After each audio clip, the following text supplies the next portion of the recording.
Hello friends, welcome to my channel stories by कनमक श्वाहा। दोस्तों, जैसा कि आप जानते हैं, मैं हर रोज़ आपके लिए अलग अलग और रहस्यमयी कहानियाँ लेकर आती हूँ और कुछ इसी तरह की कहानी मैं आज भी आपके लिए लेकर आई हूँ।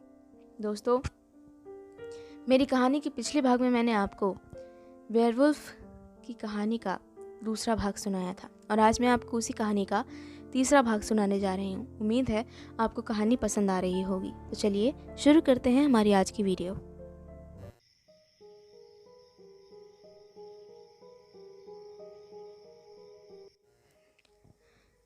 विक्टर की मॉम को जैसे ही उसका तार मिला, उन्होंने फ़ौरन विलियम को खबर कर दी, जो इस वक्त शहर से बाहर था। जैसे ही उसे ये खबर हुई कि विक्टर को उसकी ज़रूरत है, वो फ़ौरन ट्रेन पकड़कर इंग्लैंड पहुंच गया, हेयरफोर्डशायर। वहाँ पहुंचने के बाद वो पता पूछते पूछते आखिरकार मिस्टर हैरिसन की हवेली तक पहुंच ही गया। वहाँ पहुंचने के बाद आखिरकार उसकी विक्टर से मुलाकात हो ही गई। हो विलियम, मेरे दोस्त, तुमसे मिलकर बहुत खुशी हुई। तुम अंदाज़ा नहीं लगा सकते कि इस वक्त मैं तुम्हारी कमी कितनी महसूस कर रहा था।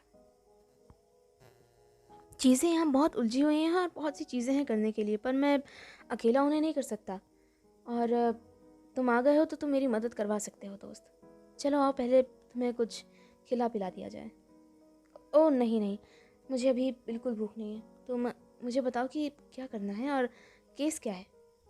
वेल, तुमने अपनी वकालत से इतना कीमती वक्त निकाल कर मुझे दिया, उसका शुक्रिया। पर यहाँ पर जो केस है वो काफ़ी पेचीदा है। यहाँ एक इंसान की लाश मिली जिनका नाम है मिस्टर टॉलवुड, और गांव के लोगों का मानना है कि उन्हें किसी नर भेड़िए ने माना है, और जबकि मुझे लगता है कि ये काम किसी इंसान का है। और मैं यही बात पता लगाना चाहता हूँ कि आखिर ये काम किसका है और किसने किया। ओह, तो क्या तुम्हें कुछ ऐसा मिला जिस पर शक किया जा सके, या फिर मैं गांव वाले लोगों के हिसाब से दो लोग ऐसे हैं जिन पर शक किया जा सकता है। उनका मिस्टर टॉलवुड से झगड़ा था, पर जानते हो कि कोई भी अपने दिल की बात साफ साफ नहीं बताता। मैं उन दोनों से ही मिल चुका हूँ, पर दोनों ही साफ नहीं बताते। रोजेटा रोजेटा की हालत खुद काफ़ी ख़राब है, तो मुझे उस पर उतना शक नहीं हो रहा है। उसकी तो आर्थिक स्थिति खुद इतनी ख़राब है कि वो अपना घर बड़ी मुश्किल से चला पा रही है। और उसके बाद बचे मिस्टर वुड ही हैं जिन पर मेरा अधिकतर शक है। मिस्टर वुड अजीब किस्म के इंसान हैं। जब मैं उनसे मिला, वो शराब के नशे में थे, और उन्होंने उसी हालत में मुझे टूटी फूटी सी कहानी सुनाई, जो हालांकि मैंने सुन तो ली, पर उसमें कुछ ख़ास ऐसा मिला नहीं जिससे उन पर शक किया जा सके। तो मैं चाहता हूँ कि तुम इन दोनों के बारे में कुछ पता लगाओ, कोई ऐसी बात जो वो अपने मुंह से नहीं बताएंगे। वो कहाँ जाते हैं, उनके परिवार की हिस्ट्री, उनके परिवार में कौन कौन है, ये सब कुछ जानना है मुझे। तो क्या तुम पता लगा पाओगे? ज़रूर। और हाँ, एक बात और, तुम इस गांव के लोगों को बिल्कुल मत बताना कि तुम यहाँ मेरे साथ काम कर रहे हो। उन्हें सिर्फ कहना कि तुम एक सैलानी हो और मिस्टर हैरिसन के मेहमान हो। अगर गांव वालों को पता चल गया कि तुम मेरे साथ हो, तो हो सकता है कि वो सतर्क हो जाएं, और इसलिए बेहतर होगा कि उनसे पहले हम सतर्क हो जाएं। तुम ये बात किसी को मत बताना कि हम दोनों एक दूसरे को जानते हैं। ठीक है? बिल्कुल, तुम चिंता मत करो।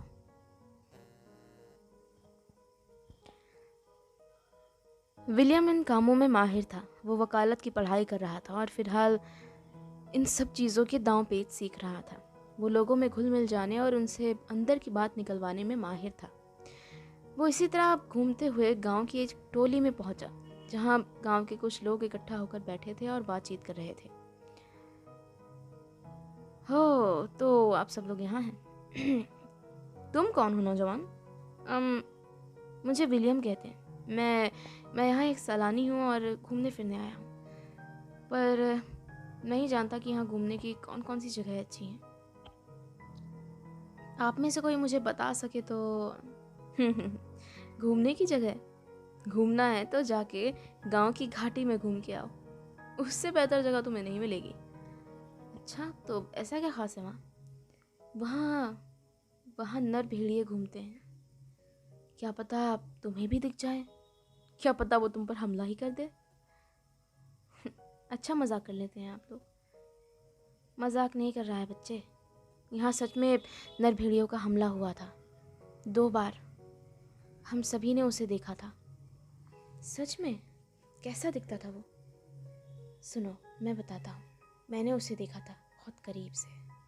मेरे हाथ पर देखो, ये देखो उसके हाथ के पंजों का निशान।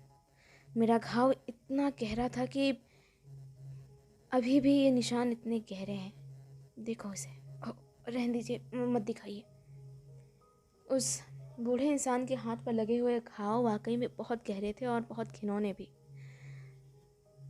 उस रात जैसे ही पूनम का चांद आसमान में निकला, वैसे ही घाटी में से एक शोर की आवाज़ सुनाई पड़ी, भेड़ियों की आवाज़, जैसा कि वो रात के वक्त करते हैं। उसने एक शोर की आवाज़ निकाली और उसके बाद धीरे धीरे वो आवाज़ गांव के पास आती गई, जंगलों से होती हुई, और धीरे धीरे वो करीब आती गई। उसके बाद जब वो गांव में पहुंचा, उसने गांव में तबाही मचानी शुरू कर दी। हम में से किसी को अंदाज़ा नहीं था कि ऐसा भी कुछ हो सकता है, क्योंकि आज से पहले हमने कभी उसे देखा नहीं था, सिर्फ कहानियाँ सुनी थी उसके घाटी में होने की। अगर वो घाटी में रहता भी था तो वो कभी गांव की तरफ नहीं आया था जैसा कि आज उसने किया। जब वो यहाँ आया, उसे देखकर मेरा खून सूख गया। वो बहुत खौफनाक था, तकरीबन 8 से 9 फीट ऊंचा, और उसके पंजे, उसके पंजे तो बहुत ही बड़े थे। उसके दांत खून से सने हुए थे। चेहरा बिल्कुल किसी भेड़िए जैसा। वो 2 पैरों पर खड़ा था और उसकी आंखें बिल्कुल लाल थी। वो गुस्से से मुझे घूर रहा था।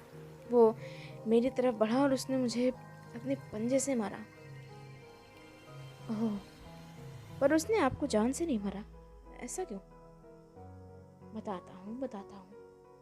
उसने मुझे अपने पंजे से मारा और उसके बाद वो एक झटके के साथ पीछे हट गया, मानो उसे खुद चोट लगी हो। और उसके बाद वो कुछ कदम पीछे हटता हुआ भाग गया। हाँ, पर उसने ऐसा क्यों किया भला? वो आपको मार भी तो सकता था। जानते हो, भेड़िए के बारे में एक बात बहुत मशहूर है। वो चांदी की चीज़ों से डरते हैं। चांदी उन्हें चोट पहुंचाती है, उन्हें बिल्कुल पसंद नहीं आती। जिस वक्त उसने मुझे मारा, उस वक्त मेरे हाथ में एक चांदी की अंगूठी थी, और शायद इसी वजह से मुझे चोट नहीं लगी और मैं आज जिंदा हूँ। ओह, तो ऐसा हुआ। हाँ, बिल्कुल। तो क्या वो हर पूनम की रात दिखता है? हाँ, ऐसा आप कह सकते हो। पूनम की रात और उसके आसपास के 1-2 दिन वो अक्सर नज़र आ जाया करता है। बहुत परेशान हैं हम उस मुसीबत से। इसके बाद विलियम उठा और उसके बाद वो वहाँ से दूर चला गया। रोज़ेटा मिस्टर वुड से बात करने। मिस्टर वुड के घर जब वो गया तो वो उस वक्त घर पर नहीं थे और रोज़ेटा घर पर थी, पर उसने भी उससे ज़्यादा बातचीत नहीं की। उसे कुछ वैसी ही चीज़ें सुनने को मिली जैसे कि विक्टर को मिली थी। कुछ खास नया नहीं पता चला। शाम होते होते वो घर वापस आ गया। विक्टर घर पर ही था। कैसे हो दोस्त, कुछ पता चला तुम्हें? कुछ खास नहीं, सिर्फ कुछ कहानियाँ जो गांव वालों ने मुझे सुनाई उस भेड़िए के बारे में। और वुड्स तो आज घर पर था ही नहीं। रोज़ेटा थी और उसने तकरीबन वही बातें दोहराई जैसी उसने तुम्हारे सामने कही थी। ये लोग इतनी आसानी से कुछ बोलने वाले नहीं हैं। क्या तुम किसी तरह उनके परिवार वालों के बारे में पता लगा सकते हो और उनके अतीत के बारे में? साथ ही हमें एक काम और करना है आज ही रात। क्या काम है बताओ? पहली बात तो ये, जो इस घर के बारे में मुझे अजीब लगती है वो ये कि इस घर के दक्षिणी हिस्से में जाना मना है। हालांकि ये घर काफ़ी बड़ा है और मुझे कोई ज़रूरत नहीं है वहाँ जाने की, पर फिर भी वहाँ जाना मना क्यों है? अगर कोई निजी चीज़ भी रखी है तो ये बात मुझे थोड़ी अजीब लगती है। दूसरी बात ये कि आज रात हमें उस घाटी में जाना है, उस भेड़ियों की घाटी में, जहाँ गांव के सभी लोग कहते हैं कि वो भेड़िया रहता है। हो सकता है कि हमें वहीं पे कोई सुराग मिले। ठीक है, अगर ऐसा ऐसा है तो मैं चलूँगा तुम्हारे साथ। इसके बाद दोनों ही रात होने का इंतज़ार करने लगे। वक्त बहुत धीरे कट रहा था, पर काफ़ी देर इंतज़ार करने के बाद आखिरकार रात हो गई और घर के सभी लोग सो गए। वो दोनों ही बड़ी खामोशी के साथ घर के पिछले दरवाजे से घर के बाहर निकले। किसी को पता नहीं चला। उनके हाथ में एक टॉर्च थी और विक्टर के हाथ में एक पिस्टल भी थी, उनकी सुरक्षा के लिए। कुछ देर पैदल चलने के बाद आखिरकार वो उस घाटी तक पहुंच गए जहाँ के बारे में ये सारी अफवाहें उड़ी हुई थी। और उसके बाद उन दोनों ने वहाँ पहुंचकर छानबीन करनी शुरू की। यहाँ ऐसा कुछ अजीब नहीं है जिसके बारे में हम कुछ कह सकें। हाँ, सही कह रहे हो विलियम, पर यहाँ के बारे में जैसी... एक मिनट को सुना तुमने? मुझे लगा जैसे किसी भेड़िया की आवाज़ हो। हाँ, ठीक ठीक कह रहे हो। यानी हाँ, भेड़िए तो हैं। अच्छा है कि तुम अपनी अपनी गन अपने साथ लाए हो। हाँ, एक मिनट, क्या तुम वहाँ देख सकते हो उन पहाड़ियों के ऊपर, वहाँ बीचों बीच? हाँ, तुम सही कह रहे हो। ऐसा लग रहा है वहाँ पर किसी तरह से रोशनी पहुँच रही है। क्या हो सकता है ये? क्या हमें वहाँ जाना चाहिए? इस वक्त नहीं। ये ये वक्त सही नहीं है और पहाड़ पे चढ़ने के लिए हमारे पास सही सामान भी नहीं है। मौसम ख़राब हो रहा है। अच्छा होगा कि हम किसी और दिन यहाँ आए, शायद सुबह के वक्त। इसके अलावा यहाँ कुछ भी नहीं मिल रहा। शायद सुबह के वक्त यहाँ आने से कोई फ़ायदा हो। हाँ, शायद इस वक्त यहाँ कुछ भी ढूंढना काफ़ी मुश्किल है। हाँ, ये बात तो है। चलो वापस चलते हैं। उन दोनों को वहाँ कुछ तो नज़र आया, पर वो दोनों उस रोज़ वहाँ नहीं गए। उन्हें पहाड़ के दरारों के बीच से एक रोशनी सी नज़र आई। ऐसा लग रहा था वहाँ किसी ने आग जलाई हो। वो दोनों अगले दिन वहाँ आने के बारे में सोचते हुए वापस चले गए। पर जब वो हवेली तक पहुँचे तब वहाँ उन्होंने कुछ अजीब देखा। वो हवेली से कुछ ही दूर पर थे, पिछले दरवाजे की तरफ। जंगल अभी भी घना था। हवेली के आसपास भी बहुत घने पेड़ उगे हुए थे। वो दोनों उन्हीं जंगल की झाड़ियों के बीच ही थे। तभी उन्हें एक मशाल या लालटेन जैसा कुछ नज़र आया। ऐसा लग रहा था कोई इंसान लालटेन पकड़कर हवेली के पास जा रहा हो। हवेली के आसपास घुप अंधेरा था। दरवाज़ा अभी भी खुला हुआ था, पर दरवाजे पर कोई तो खड़ा था। जल्दी ही वो परछाई घर के अंदर चली गई।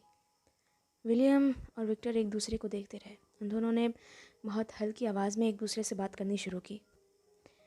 क्या लगता है ये क्या था विक्टर? क्या ऐसा अक्सर होता है यहाँ पे? नहीं, मैं पहली बार ऐसा कुछ देख रहा हूँ। मुझे नहीं पता वो कौन है। ये तो कुछ अलग ही नज़र आ रहा है, एक नया रहस्य। यहाँ चीज़ें उतनी आसान नहीं जितनी मुझे लगा था विलियम। चीज़ें बहुत उलझी हुई हैं और शायद इन्हें सुलझाने में काफ़ी वक्त लगेगा। उन दोनों ने वहीं रुकने का फ़ैसला किया, क्योंकि उस वक्त उन दोनों का ही वहाँ से बाहर निकलना बिल्कुल ठीक नहीं था। अगर उन्हें हवेली के अंदर कोई देख लेता तो ज़रूर कोई ना कोई बखेड़ा खड़ा हो जाता, और इसलिए उन्होंने वहीं ठहर कर इंतज़ार करने का फ़ैसला किया। तकरीबन 2 घंटे बीत जाने के बाद फिर से वही परछाई हवेली के पिछले दरवाजे से बाहर आई और कुछ आगे जाने के बाद बिल्कुल उल्टे रास्ते पर चली गई। कौन हो सकता है ये? चलो, जो भी हो, बस कुछ देर और इंतज़ार करने के बाद हम दोनों भी अंदर चलेंगे और थोड़ी देर आराम करेंगे। तुम भी बहुत थक गए होंगे विलियम। हाँ, ठीक कह रहे हो। ये सोचते हुए वो दोनों ही कुछ देर वहाँ और बैठे रहे, इस इंतज़ार में कि घर के नौकर वापस सो जाएं। और कुछ और देर बीत जाने के बाद वो घर के अंदर चले गए। खुशकिस्मती से उस वक्त घर के सभी लोग सो रहे थे और पूरी तरह से खामोशी थी। सिर्फ घड़ियों की टिक टिक के अलावा कुछ सुनाई नहीं दे रहा था। वो दोनों चुपचाप अपने कमरों में गए और आराम करने लगे। तो दोस्तों, इसी के साथ ख़त्म होती है मेरी आज की कहानी। मेरी आज की कहानी आपको कैसी लगी ये मुझे कमेंट बॉक्स में कमेंट करके ज़रूर बताइएगा। अगर आप मेरे चैनल पर नए हैं तो चैनल को सब्सक्राइब ज़रूर कर लीजिएगा। आपके सजेशंस मुझे कमेंट बॉक्स में लिखकर बताते रहिएगा और मैं आपके सजेशंस पर वीडियो लाती रहूँगी। Thank you.